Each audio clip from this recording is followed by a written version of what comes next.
Hello बच्चों, सभी को जय माँ सरस्वती। कैसे हैं आप सभी लोग?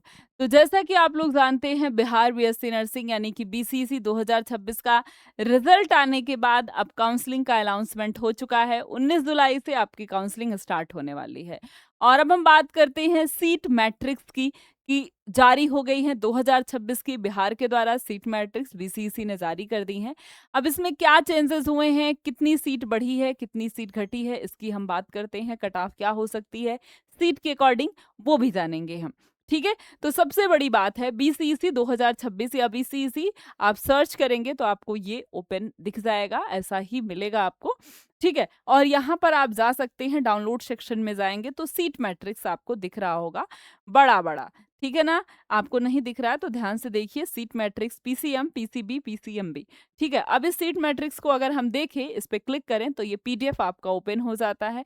सबसे पहले यहाँ पर दिया है, ठीक है, पीसीएमबी ग्रुप के लिए, ठीक है, कौन कौन से कॉलेज है और कितनी सीटें हैं।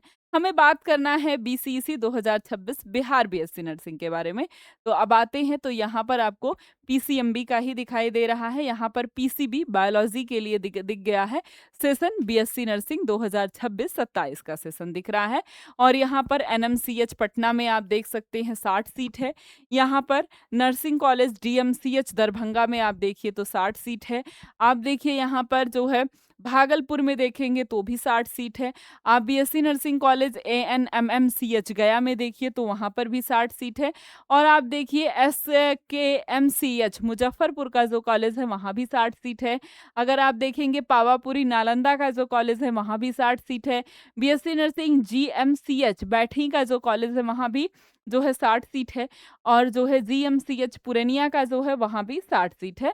और अगर आप BSc nursing GMCH Saran Chhapra का देखेंगे वहाँ भी 60 सीट है। यानी टोटल सीट की अगर हम बात करें तो आपको दिखाई दे रहा होगा 540 सीट है। ठीक है, जिसमें सबसे ज्यादा डीक्यू कोटा में 27 सीट है आपके पास, ये जो है पुरनिया छपरा का सारण का।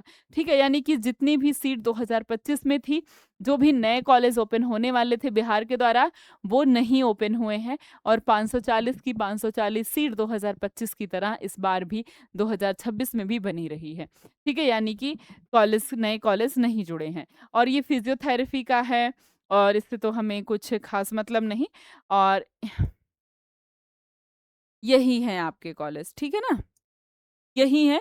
और बाकी ये सारी चीज़ें हैं। तो गवर्नमेंट कॉलेज की अगर हम बात करें तो बस 540 सीटें हैं गवर्नमेंट कॉलेज में। यानी कि अगर सीट हमारी बढ़ी नहीं है तो क्या हमारा कट ऑफ बढ़ेगा? बिल्कुल नहीं। जब आपकी सीट नहीं बढ़ी है तो आपका कट ऑफ भी नहीं ऊपर नीचे होगा।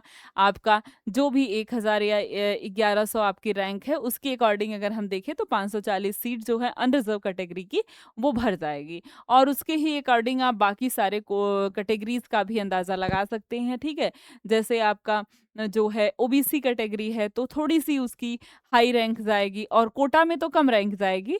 ठीक है, लेकिन अगर हम अनरिजर्व कैटेगरी या ओपन रैंक की बात करें तो 200-400 जो है ज़्यादा चली जाएगी। और बिल्कुल उसी तरीके से ईडब्ल्यूएस भी ओबीसी के आसपास ही रहता है। डीक्यू कोटा जो है सबसे लास्ट में आता है।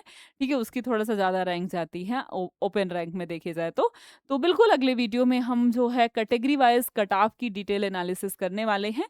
लेकिन बहुत ज़्यादा कट ऑफ इधर उधर फ्लो नहीं होगी क्योंकि सीट आपके पास बहुत ज़्यादा नहीं बढ़ी है। हाँ, पेपर के अकॉर्डिंग थोड़ा सा जो है रैंक इधर उधर होगा, लेकिन रैंक में हम क्या ही कर सकते हैं, रैंक तो तब भी उतनी बढ़ेगी। कट ऑफ जहाँ तक रहती है वो ऊपर नीचे होती है। लेकिन जब सीट ही नहीं बढ़ी है तो रैंक कैसे भागेगी? ठीक है, रैंक का इधर उधर जाने का कोई सवाल नहीं उठता है। फिर भी अगले वीडियो में हम डिस्कस करेंगे कि कौन सा कॉलेज आपका कहाँ होना चाहिए, मतलब कि आप अपने काउंसलिंग में कैसे प्रेफरेंस फिल करेंगे, कौन सा कॉलेज आपकी किस रैंक तक जो है आपको पहले भरना चाहिए, कौन सा कॉलेज आपको बाद में भरना चाहिए। इन सारी बातों पर हम डिस्कस करेंगे। लेकिन उसके लिए आप इंतज़ार करिए अगले वीडियो का, और बहुत ही जल्द अगला वीडियो भी आपको दिख जाएगा। और हाँ, ये सारे कॉलेज हैं जो कि गवर्नमेंट कॉलेज हैं। और अगर आपकी रैंक है 1000, ओपन रैंक की मैं बात कर रही हूँ, एक और अनरिजर्व कैटेगरी से हैं आप, अनारक्षित कोटा से, तो 1000 के आसपास या 1100 के आसपास है तो आपका एडमिशन हो सकता है इन गवर्नमेंट कॉलेज में। ठीक है? और नहीं तो अगर बहुत ज़्यादा 2-4 हज़ार रैंक है और अगर आप अनरिज़र्व से हैं तो उम्मीद मत करिए, ठीक है? बाकी अच्छे तरीके से दोबारा से अगर आप तैयारी करना चाहते हैं तो दोबारा से तैयारी भी कर सकते हैं, ठीक है? तो हम मिलते हैं इसी तरीके से अगले वीडियो में, तब तक के लिए आप सभी को जय माँ सरस्वती।